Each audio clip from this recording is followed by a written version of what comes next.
Recursion क्या होता है? रिकर्जन का मतलब होता है कि फंक्शन के अंदर उसी फंक्शन को सेम सेम फंक्शन को कॉल करना। ठीक है। ये किसका रिप्लेसमेंट है?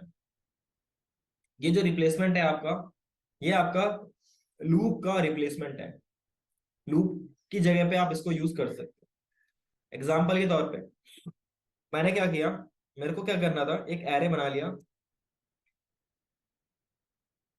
इसके अंदर 10, 20, 30, 40 एंड 50, ये आपके पास एरे है। ठीक है।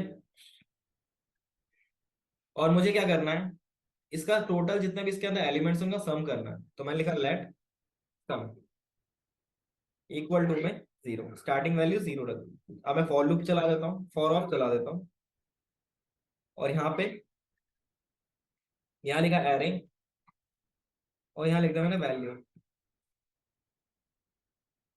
और मैं यहाँ पे लिखूंगा सम प्लस इक्वल टू वैल्यू, जो भी वैल्यू आएगी वो। और लॉग किया मैंने यहाँ पे सम को। इसको एक बार देखते हैं कैसे क्या वर्क कर रहा है।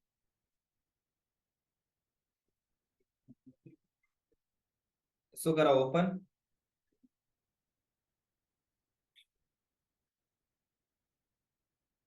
आपको वैल्यू मिल गई 150। चलो ट्राई करते हैं, देखते हैं कि कैसे वैल्यू सही मिल रही है कि नहीं मिल रही है। 10 और 20 30 हो गया, और 30 और 30 60 हो गया, 60 और 40 100 हो गया, और 100 और 50 150 हो गया। ठीक है, तो एग्जैक्टली सही मिल गया।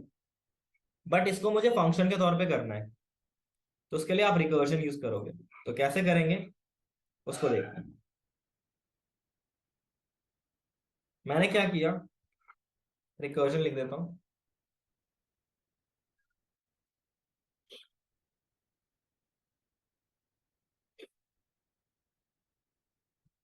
मैंने एक फंक्शन लिखा एडिशन नाम से, और यहाँ पे मैंने लिख दिया एरे।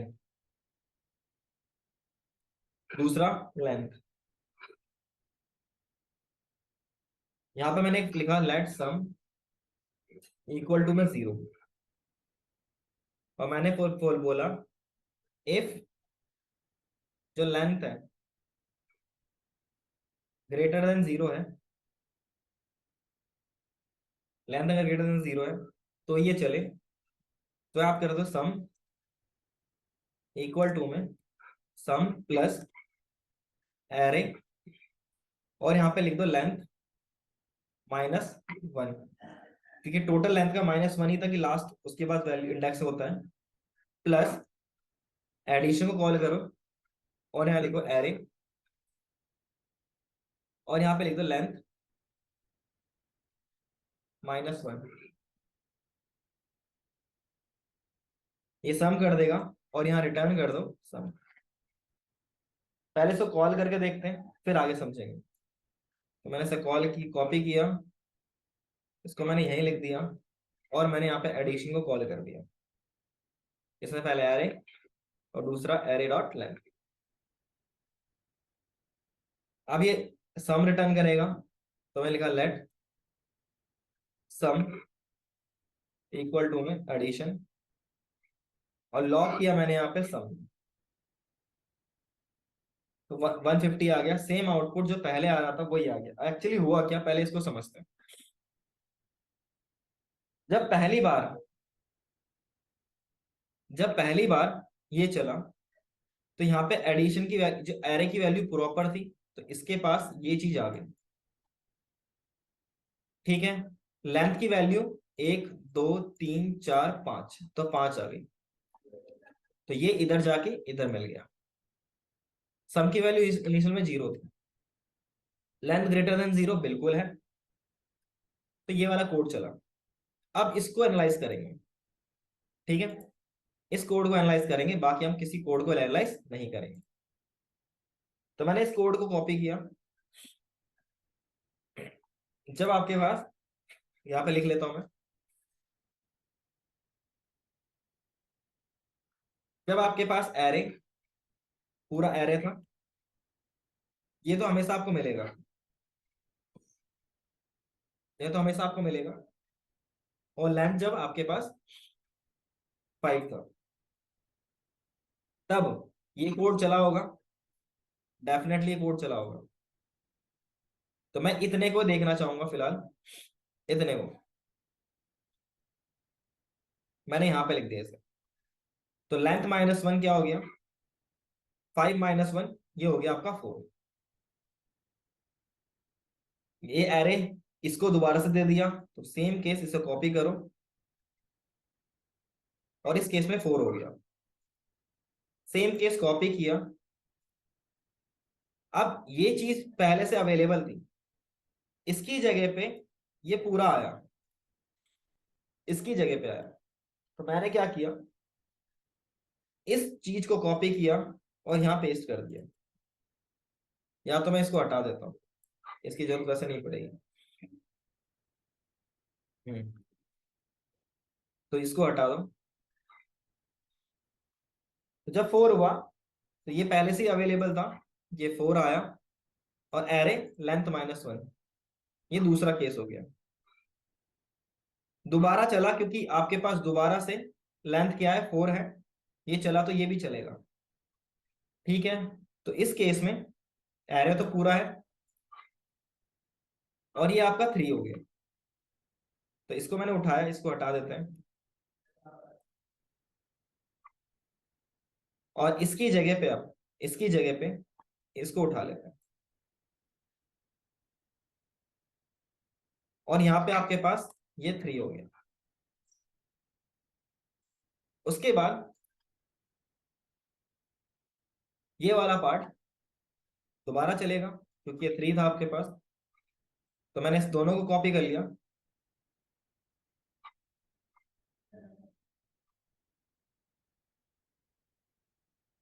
और यहाँ पे 2 हो गया। सेम चीज, इसे कॉपी करो और यहाँ पेस्ट कर दो, ये 2 हो गया। एरे तो पूरा ही जा रहा है। फिर लास्ट में आपके पास बचा ये वाला पार्ट। तो यहाँ पे 1 हो गया, क्योंकि 1 तक चल रहा है, क्योंकि 0 से बड़ी वैल्यू है। अब यहाँ पे इसकी जगह पे इसको कॉपी किया, इसकी जगह पे, और यहाँ पे आपके पास क्या आ गया, 1 0 1। जब ये चलेगा, तो ये रिटर्न क्या कर देगा आपका, सम। तो सम की वैल्यू क्या है, 0। सम की वैल्यू 0 है, तो यहाँ पे आपके पास आएगा 0। अच्छा। फिर यहाँ पे आपको देखो, इसकी वैल्यू क्या थी, ये वैल्यू हो गई आपकी 0। पहले ऐसे कर लेते हैं, मैंने इसे कॉपी किया, और लास्ट में जो बनेगा आपका, वो कुछ इस तरीके का बनेगा। इसकी वैल्यू हो जाएगी आपकी 0, 1 - 1, इसकी ये बन जाएगा आपका 0। तो एरे 0 का आंसर क्या होता है आपका, पहले इसको इवेलुएट कर लेते हैं। ये बन जाएगा 1, ये बन जाएगा 2, ये बन जाएगा आपका 3, और ये बन जाएगा आपका 4।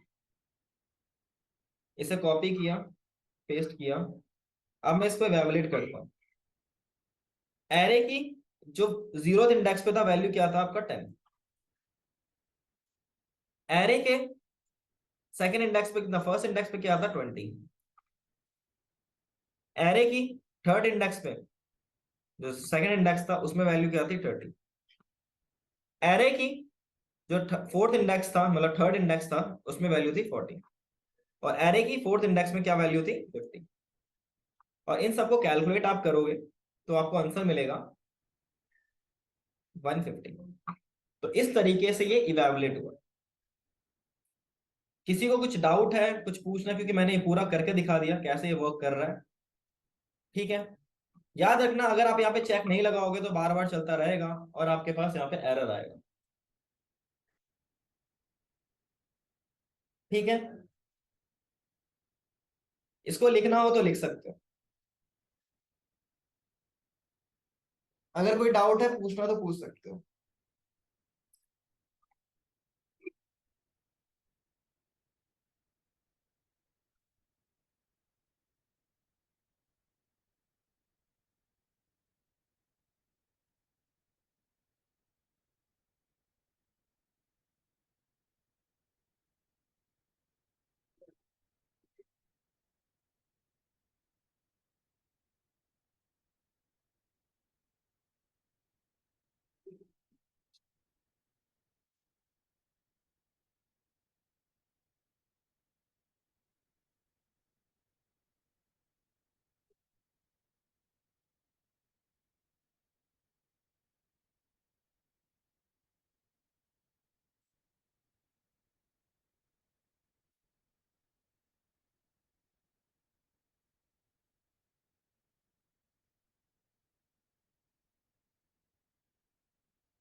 लिख लिया।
इसको लिखना हो तो लिख सकते हो।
डन, लिख लिया।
लिख लिया तो बता दो भाई, आगे बढ़ो।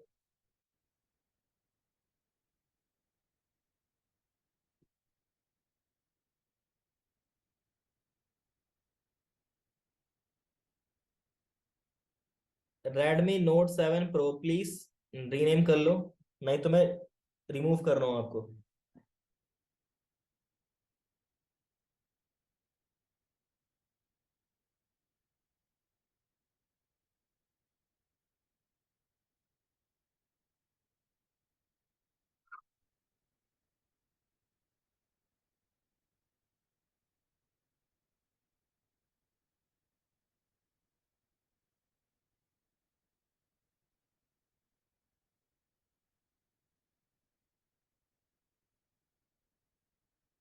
ओके,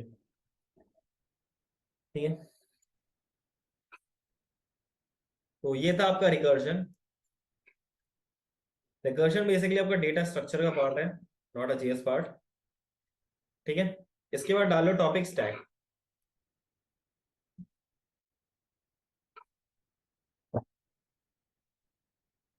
स्टैक क्या होता है उसको समझते हैं। मान लीजिए कि आपके पास एक रेक्टेंगल शेप है, ऐसा कुछ है। ठीक है। पहले आपने बुक वन रखा यहाँ पे, फिर इसमें बुक टू रखा, फिर बुक थ्री रखा, बुक फोर रखा।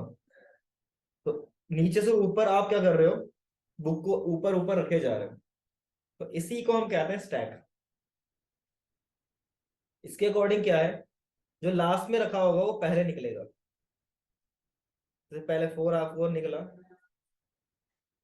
तो अगर फोर निकल गया तो आपके पास तीन ब्लॉक बच जाएंगे, थ्री, टू एंड वन। फिर अगर थ्री निकल गया तो बचेगा आपके पास वन, टू, थ्री निकल गया तो ऐसे ही आपका सो वन सो फोर्थ। तो ये बेसिकली आपका होता है स्टैक। अब इसी चीज को कैसे हम अचीव करेंगे इन जावास्क्रिप्ट, इसको देखते हैं। तो स्टैक में किसी कोई डाउट कुछ पूछना हो तो पूछ सकते हो। स्टैक क्या होता है?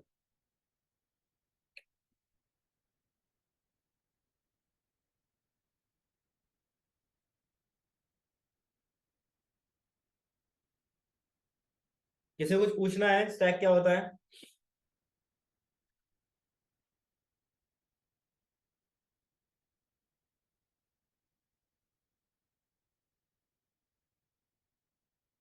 ठीक है, अब हम स्टार्ट करते हैं। मैंने क्या किया, एक फंक्शन बनाया,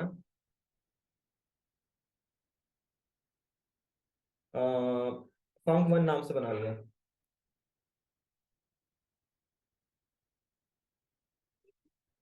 फिर एक फंक्शन बनाया फंक टू नाम से। फिर मैंने एक और फंक्शन बनाया फंक थ्री नाम से।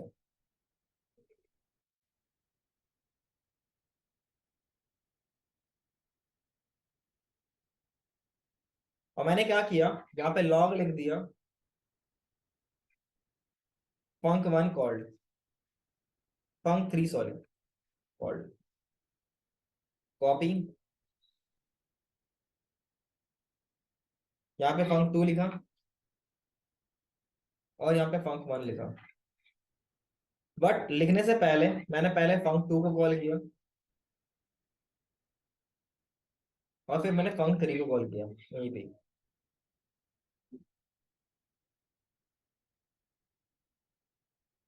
ठीक है, अब मैं इसे एग्जीक्यूट करता हूँ, मैं फंक वन को कॉल करता हूँ, फंक वन कॉल्ड। आप देखोगे यहाँ पे सबसे पहले फंक थ्री कॉल हुआ, फिर फंक टू कॉल हुआ, फिर फंक वन कॉल हुआ। अब इसको थोड़ा एनालाइज करके समझते हैं हुआ कैसे। मैं स्टैक बना लेता हूँ यहाँ पे। जब आपने फंक वन को कॉल किया तो पहले यहां पर आ गया फंक वन। उसके अंदर आपने पहले फंक टू को कॉल किया,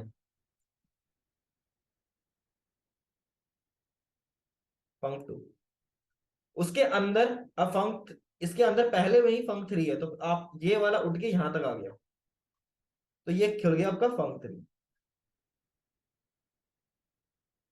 अब इसके पास कुछ नहीं था तो इसने लॉक कर दिया, इसका काम खत्म। तो यहां से उठ के ये इसके पास चला गया, तो ये काम खत्म हो चुका है। तो मैं एक और बनाऊंगा, और इसमें लिख दूंगा वन और टू। ये हो चुका है डिस्ट्रॉय।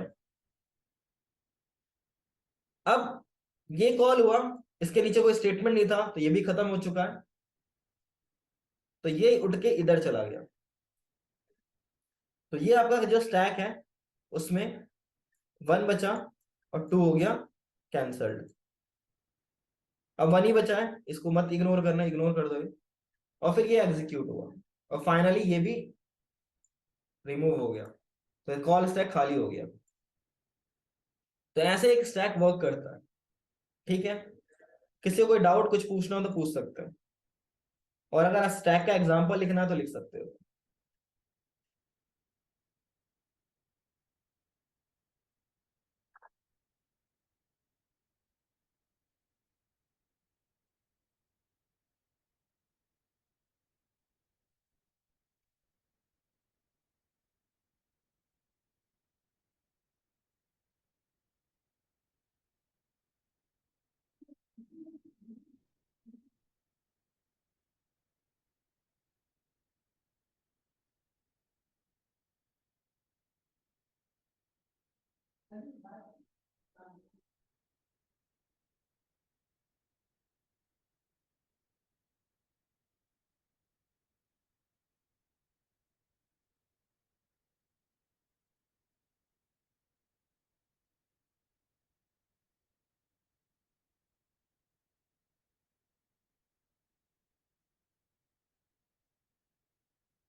ओके,